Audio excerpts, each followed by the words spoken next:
Hello, my beautiful friends. So, meditation is all the rage right now. It seems like everyone's doing it from, 6 years old to 90 plus, alone or in groups, in businesses, as well as in schools. And why not? So many benefits from stress reduction to lowering blood pressure. But what exactly is it? And no matter who you ask, the answer will be, different person to person. But what do we mean by meditation and how do we do it? Well, as we know, there are all sorts of meditative practices. Some repeating a word or a mantra over and over again to distract the mind from thinking, as in transcendental meditation. Some are guided or involve visualization. Others use music or chimes or other sounds. There's mindfulness meditation, loving kindness meditation, and there's progressive relaxation. There's even moving meditation, dance meditation, walking meditation.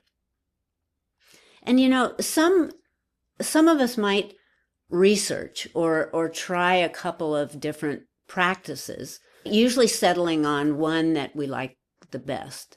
Find a favorite and believe that particular ritual or method is the most successful, at least for us. Yet, what if we leave all those methods and labels behind? For example, what could a solitary individual expect by simply sitting or laying in the silence, eyes closed or open, without any sounds or breathing techniques, instruction, or preconceived concepts of any kind, without trying to meditate? Trying is resistance. Just sitting in the silence. What would happen? Well, obviously, nothing around us would change or be different if we did this. So why do it?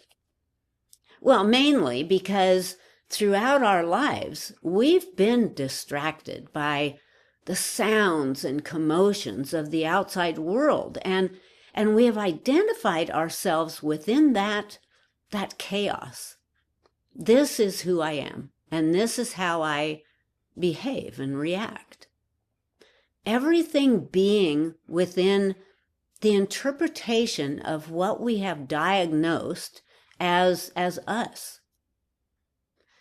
Yet, as we sit in silence, without any intention or method, everything alters, and we find truth.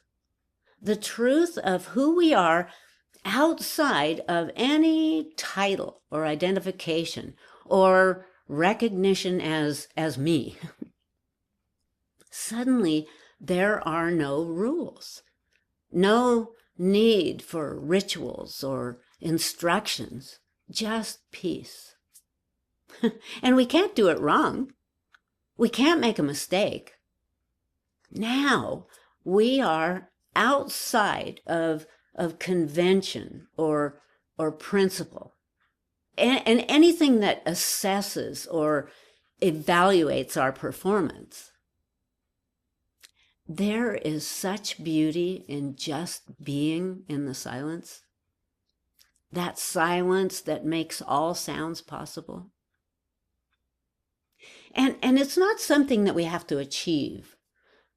The silence is already there, and we will hear its stillness when we stop interrupting its natural state. You ever notice how we tend to put more importance on thoughts than we do on silence? For instance, whenever we ask ourselves, what's next? How am I doing? Am I making the right progress, choices? When we do that, we have defined ourselves as that. I am what I do. that job, that accomplishment, that performance, that thing. However, we should realize that all of those things can disappear. They're only things. But we can't lose something that is not a thing. A thing, a possession, an object, a thought. These are all things. On the other hand, awareness is not a thing. You can't see it. You can only know it. We habitually identify each emotion as us. Yet there's actually no real need to identify with what is just zipping by. If it's not here to stay, it's not us. What we are can't really be explained because the explanation itself is a thing, an abbreviation, compressing something that cannot be compressed. It cannot be shortened or condensed. So there's nothing to give up or to become. Awareness is like a beingness, a cognizance. Yet we can be aware without necessarily being cognizant of something. As I mentioned in my last video, what holds us back from bringing this into our lives is our habit of believing that we are in control. And if we're not, we should be. So even during meditation, we're preparing for that next moment and what we should be doing. When I get done meditating, I have to do this or that. We've been conditioned to be watchful in order to stay safe, always on alert, always waiting for the next moment to discover that serenity that we've read about or heard about. We meditate to find peace. Yet how can peace come when one is meditating to get rid of what opposes it? For example, meditating to release fear puts fear at the heart of that practice. We meditate for so many reasons. Because we're afraid, because we're ill or stressed, to heal. We meditate to become calmer, to find enlightenment, maybe to manifest our twin flame. Many of us use meditation as an escape, from pain, from anger, guilt, from life.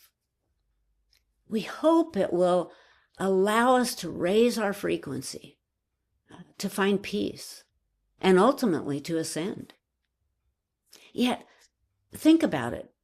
When we meditate for any of those reasons, to escape those stressors, that fear, that illness, that anger, then those emotions and characteristics that brought us to sit and breathe remain within that practice, that moment.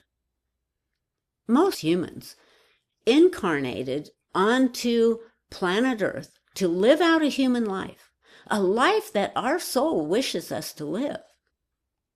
Unfortunately, at some point within our lives, we usually find ourselves facing horrific pain and suffering, maybe the loss of a loved one, or the loss of our health, or of our home. Often, a meditation practice is one of the first coping skills that we reach for, and we find it helpful in so many ways. And it can be. This can be wonderful for the body and for the mind, using the breath to lift and calm our cells. And this can be a temporary lifesaver. Yet, as most of us know, it's these most traumatic and painful moments in life that we most grow from. Using meditation to set up barriers against our suffering to avoid facing our problems may, in the long run, stifle our personal growth, which ironically is the reason we came here in the first place. It's like using a Band-Aid for a gunshot wound. The real problem is deep within the flesh. It's like a calm ocean that hides raging currents below. Some of us may have used this denial to avoid taking responsibility for our problems. Then others may believe that maintaining a state of positive thinking can hold back the monster.